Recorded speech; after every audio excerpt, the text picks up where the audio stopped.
Some of you probably won't like what I have to say about Nintendo, and some of you might like what I have to say about Nintendo. Both of you should subscribe to the channel. Anyway, what's happening, people? I'm Kwing, one of the co-hosts of KwingsLetsPlays, and there's a lot going on with Nintendo Switch 2. Either you're okay with everything, or you want the price dropped, but you are a fan, and you have opinions, and I'm a fan, and, well, I've seen what's going on, and I have some things to say. And, well, it needs to be addressed. First and foremost, I don't believe the Nintendo Switch 2 should be releasing in June. I think it's way too soon, and I also believe that most of the games that are coming out for the system are games that you can already play on Nintendo Switch 1. And yes, I'm going to call it Switch 1 now and Switch 2 because, well, it's a lot easier to do that. And yes, I'm actually being completely serious. Most of the games that are coming out as first-party titles, and even some third-party titles, can already be played on Switch 1 for Switch 2. Now, there are some exceptions. Street Fighter 6, Elden Ring, the Yakuza 0, those type of games, totally. I mean, play those on Switch 2. But the ones that they revealed on the Switch Nintendo Direct prior to the Switch 2 Direct, those games can all be played on Nintendo Switch 1. But, I mean, I would buy the new console to play the Switch 1 games because, well, the Switch 2 is just way faster. It's not like it's going to upscale the graphics for you or anything, but, I mean, faster load times, more space, I mean, that's a very good thing. And the Metroid game, if you really want to spend, what is it, $69.99 or $79.99 for it, be my guest, but I would rather pay, what is it, $59.99 for Metroid Prime Beyond or whatever on Switch 1 and play it on my Switch 2. And for the first time in my career, I've never seen a Nintendo console release with this many ports. And I'm just going to say it outright. I'm not upset about what the original price was for the Switch 2. It makes sense. The system can do 4K, it can do HDR, it's got some other bells and whistles that the other Switch doesn't have. What I don't think is acceptable is the fact that games now are anywhere between $70 or $80. I think that's a bit too far, especially the $80. The reason why I don't like the $80 price change is because we've already went through this with PlayStation 5, changing games from $59.99 to $69.99. And less than 2 years later, Nintendo's going to do it to $79.99. And it's like, hold up, that's too far. Because I will tell you what's going to happen because of that. Monkey see, monkey do. A couple years from now, when both PlayStation and Xbox want to raise prices again, they'll be able to go $10 up again. And then what's going to happen? In what, 2027, we'll end up paying $100 per game? Nah, fam. That needs to stop here. This is too much. And most American families won't be able to afford that. And it's true. Because what you guys are forgetting about, you know, me living through the 90s and being a kid back then, is we didn't own every game that we played. And I know you might think, whoa, this is like a piracy thing. No, it's not. Piracy was later, but that's besides the point when you were able to CD burn PlayStation games. And don't look at me. Everybody did it in the late 90s and early 2000s. It was the whole reason for getting an Xbox and a PS2 and a PlayStation. And eventually Sony put measures in so people couldn't do that. But that's not what I'm talking about. What I'm talking about is we had game rentals. We had Blockbuster. We had Hollywood Video. We had local rental stores where it would be very easy on a Friday to rent like 2 or 3 NES or Super Nintendo games for like $5 and then return it at the end of the weekend. And you already beat the game. You know, you didn't need to own it. And for the games that you really wanted to own, you worked for them. You did chores. You got a summer job. You raked leaves, whatever. Because games back then, I kid you not, were $59.99 to $69.99. That's over $70 for a brand new Super Nintendo game, like Mortal Kombat 2. I kid you not. That's what it was. But the reason why a lot of people weren't buying as many games is because the prices were wicked high, because Nintendo wanted to charge us that, even though Genesis was actually right around $49, $59 for their games. Nintendo charged $10 more because they were Nintendo. That's what the reason was. So a lot of us made it a Blockbuster night, and eventually those games would go on sale and you could buy them from Blockbuster, because retro stores weren't really a thing until 2005, 2006, thanks to people like Angry Video Game Nerd and Happy Console Nerd and all these other people like bringing attention again to these classic retro games, giving them a whole new spin, and basically reigniting people's passion, rekindling the flame for retro games when most of us, I hate to say this, but we either threw them in the trash, gave them to our parents to sell at garage and yard sales, or did our best to try to trade them in for something for a new N64 or GameCube or PS2 game. Retro games had no appeal after the games came out. It was just not many people kept them. But that's besides the point. The price changing or the price gouging is trying to go back to what things were in the 90s. And, well, nowadays that's not really possible because there are no rental stores anymore. All you have is streaming services. And as far as I know, there's no way to stream video games. This is not the Nintendo that I remember. And for a lot of you, this is not the Nintendo you remember either. You had very good people that were in high positions at Nintendo during the Iwata years, and they were people that cared about the gamers, they cared about families, and they cared about prices and making things affordable for everybody. Unfortunately, the people who are CEOs and on the board at Nintendo right now over in Japan, they don't care about you, and they don't care about the prices. They're going to try to milk every penny out of you because that's what they do. They're using the same practices they used in the 80s and 90s because these aren't gamers, these aren't game developers, these are corporate sharks. It's true. And the guy who was supposed to replace Iwata is not there. It's somebody who was on the board of directors at the time. So these people are all about making money, and because the Switch 1 was so successful with 155 million, well, the board is looking at the guy who, led the ship after Iwata's passing. And that guy doesn't have the same beliefs, hence why you have what you had with the price. Did you also notice how they didn't reveal the price for the system on the Nintendo Direct? They did that on purpose because they didn't want you to outrage. They didn't show you the price of the games. All they told you was the release date of the system. And again, if you're a smart consumer, you'll think about, well, maybe I'll wait a while for the Switch 2 because there really isn't that many new games coming for it that are exclusive. And let me just show you what I mean. So you have the amazing Mario Kart World that's coming out that you can only play on Switch 2. That's good. It's going to be a revolutionary video game. It combines elements of Forza, The Crew, and Mario Kart and fuses it together into one beautiful package. It is definitely a system seller, and it's a must-have game for any gamer, especially if you love racing games and Mario Kart. Then, next month, you have Donkey Kong Bonanza, which is basically Donkey Kong 64 or another 3D Donkey Kong with some Donkey Kong Country elements. It looks interesting, it looks fun. It's like a spiritual successor of the Mario Odyssey gameplay. Then what? Well, in December, likely, you have the Zelda game, which is Hyrule Warriors 3. And sometime in the fall, you've got the Kirby Air Riders game. That's it. So the difference is, when the Switch came out, the first one in 2017, you guys had up to 9 first-party IPs that were all interesting, unique, and innovative, from ARMS to the Mario Sports game, to Mario Kart 8 Deluxe, to Mario Odyssey, Breath of the Wild, yada, yada, yada. You had all those IPs. Nintendo was only giving you 4 first-party IPs on the Switch 2. And I know what you're going to say. Hold up. Nope. You also have the HD remasters or HDR remasters or more expensive versions of the same game you can play on Switch 1 with added DLC. And this is where I'm going to stop you, okay, fam? Because that is not a good idea. Yes, the games look beautiful, and if you're a Super Zelda fan and you have the Nintendo, what do they call it? The membership program, the Nintendo Switch Online package, booster pass, whatever it's called. I don't even remember the name of the thing. I own it. The expansion pass. They're a thing that you have to buy to play online games.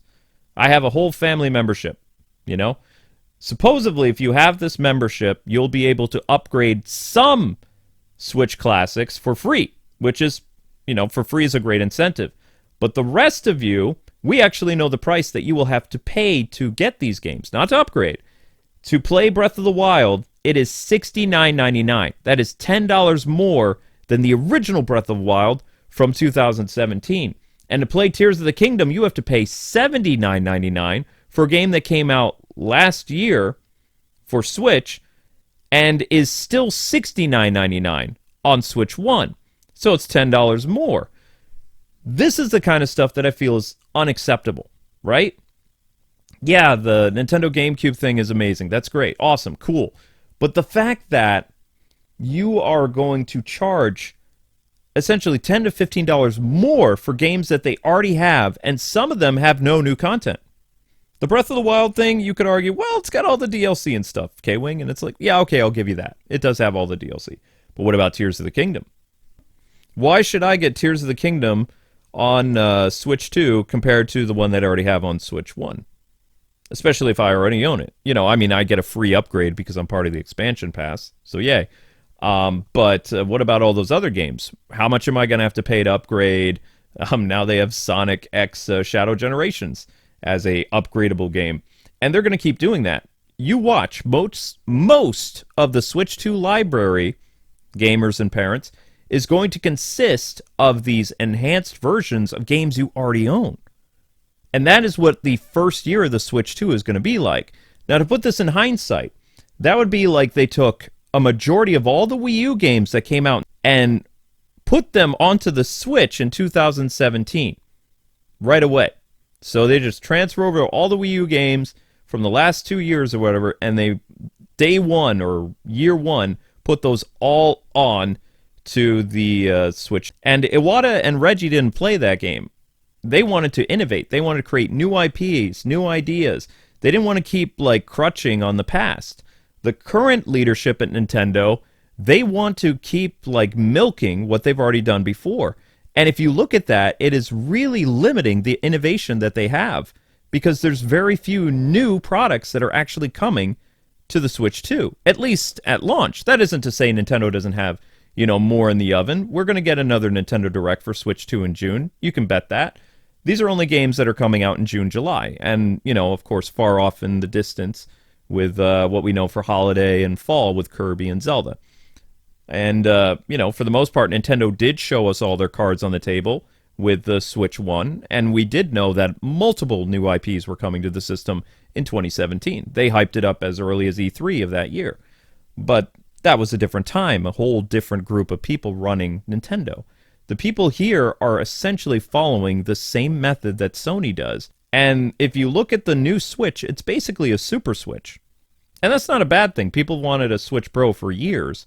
But I mean, you know, what we're getting is very interesting. And I know there's some people like, you're not happy with the price either, right? It's like, well, yeah, of course. I don't want to pay $400 or $500 for a new console. You know, I'm just like you guys. I wouldn't want to do that. As a content creator, I have to. But as a consumer, I'd be like, I might wait a little while because most of the games that I want to play on the Switch, like Metroid, I can play on the Switch. Or I can play on the Switch 2.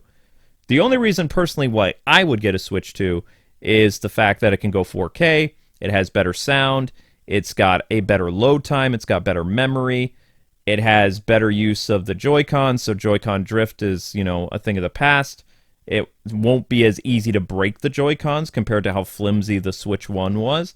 You know, you have to hit a switch in order to release the Joy-Cons on the new Switch 2. You can use it as a mouse, more storage. It's got a fan built into it so it doesn't overheat.